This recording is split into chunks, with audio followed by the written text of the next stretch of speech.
Dzisiaj zabiorę Was na wycieczkę na Czantorię.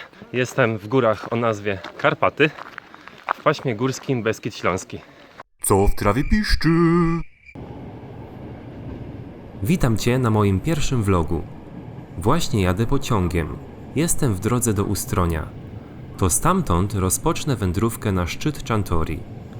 Dołączę do wycieczki szkolnej organizowanej przez trzecie liceum ogólnokształcące w Pszczynie, do którego kiedyś chodziłem. Wycieczka ta odbywa się w ramach świętowania 20-lecia liceum. Trafiła się nam dobra pogoda. Nie jest ani za zimno, ani za ciepło. Jednak martwi mnie trochę ta mgła. Nie wiem, czy mnie widać. Mam nadzieję. Cześć wszystkim. Dzisiaj zabiorę Was na wycieczkę na Czantorię. Jestem w górach o nazwie Karpaty, w paśmie górskim Beskid Śląski. Dopiero zaczęliśmy naszą podróż w górę. Za mną widać moją drużynę. I przede mną kilka osób. Mamy zamiar podbić dzisiaj dwa szczyty. Wielką Czantorię i Małą Czantorię. Kierujemy się na szczyt niebieskim szlakiem od strony Ustronia. Mam nadzieję, że do czasu, gdy wejdziemy na górę, mgła zniknie. Jeśli tak się nie stanie, to niestety na szczycie będzie bardzo słaba widoczność. O kurczę, mam już dość. Ale powiem Wam, skąd wzięła się nazwa Czantoria. Teorie są dwie. Pierwsza teoria to nazwa Czantoria wzięła się od nazwy olbrzyma Czartor, który podobno użył tej góry, by zatrzymać bieg rzeki Wisły. Z kolei druga teoria, bardziej naukowa, mówi, że nazwa Czantoria wzięła się od słowa czartoryje, czyli zryte przez czarty. Czart to inaczej diabeł. I wydaje mi się, że ta druga nazwa bardziej pasuje do tej góry, bo ścieżka jest naprawdę bardzo zryta. Tak naprawdę Czantoria składa się z dwóch szczytów. Mała Czantoria o wysokości 866 metrów nad poziomem morza i Wielka Czantoria o wysokości 995 metrów nad poziomem morza.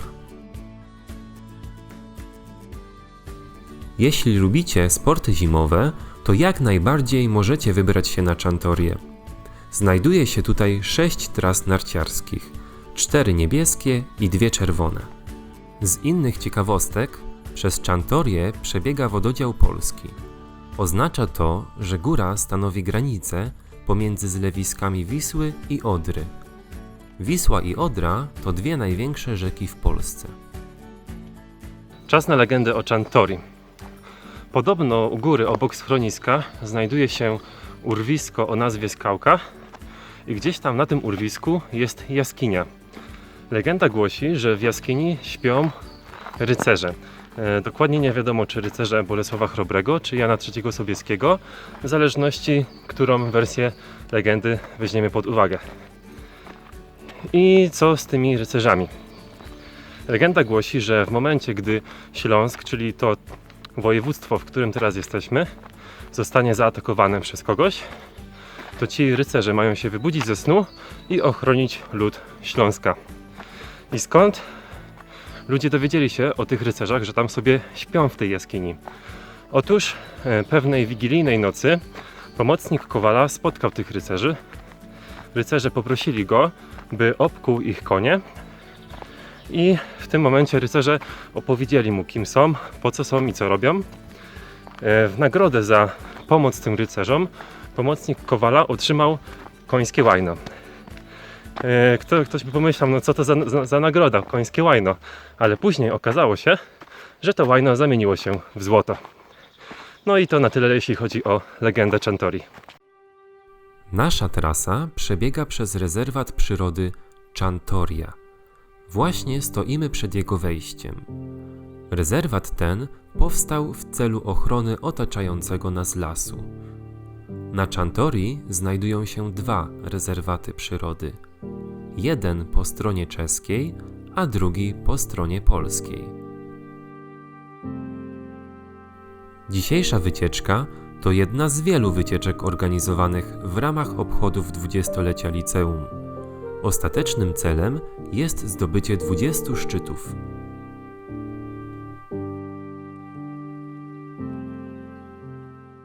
Czas na odrobinę historii. W czasie II wojny światowej tutaj na Czantorii kryjówkę miał oddział Armii Krajowej Czantoria. Jeśli nie wiecie, co to jest Armia Krajowa, to już mówię. Była to po prostu armia Polskiego Państwa Podziemnego w czasie II wojny światowej i 30 listopada 1943 roku tutaj w kryjówce na Czantorii znajdowało się 10 partyzantów. Zostali zaskoczeni przez Niemców i zaatakowani. Niestety tylko 4 osobom udało się uciec, reszta została zamordowana.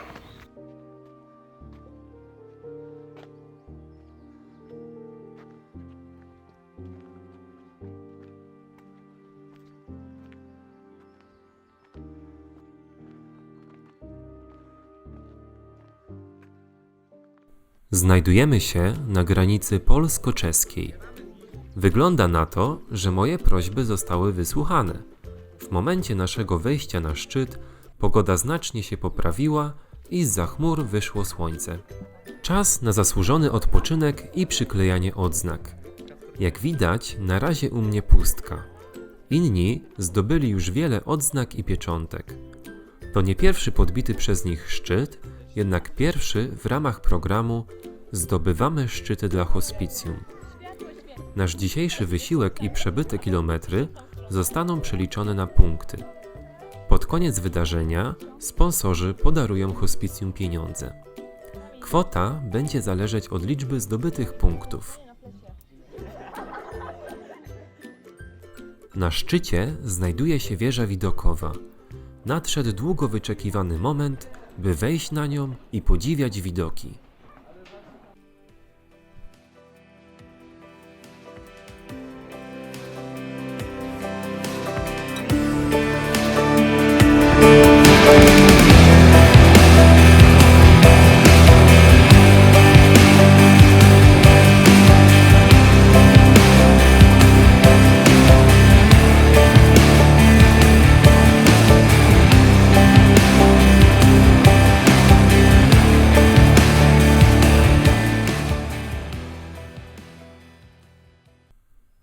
Jeszcze tylko wspólne zdjęcie i żegnamy się z Wielką Czantorią. Jednak to nie koniec naszej wyprawy. W drodze powrotnej chcemy zdobyć drugi szczyt, Małą Czantorię. Aby się tam dostać, pójdziemy czarną trasą. O, to chyba te konie z legendy. W drodze na Małą Czantorię mijamy jeden z wyciągów narciarskich. Na Czantorii znajduje się łącznie 5 wyciągów narciarskich. Chyba wyczerpaliśmy nasze szczęście na dzisiaj. Pogoda jest coraz to gorsza, zaczyna grzmieć i padać. Musimy się pospieszyć.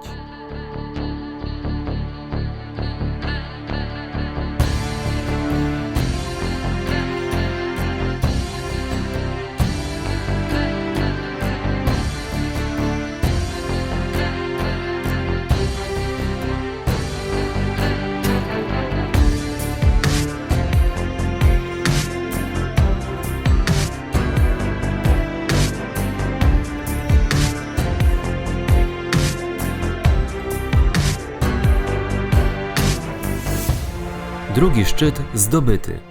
Wszyscy jesteśmy bardzo zadowoleni.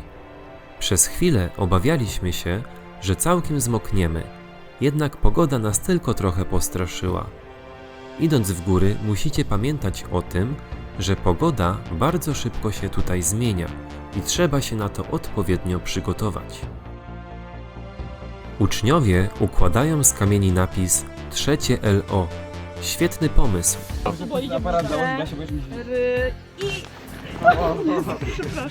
To by było dobre w slow-mo.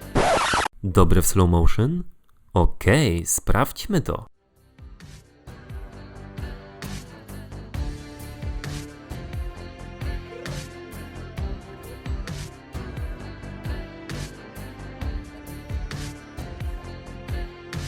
Na koniec jeszcze pamiątkowe zdjęcie i wracamy. I to już koniec naszej wyprawy. Wracamy żółtym szlakiem z powrotem na dworzec kolejowy. Dziękuję, że byliście z nami. Jeśli się Wam podobało, pamiętajcie o łapce w górę i subskrypcji.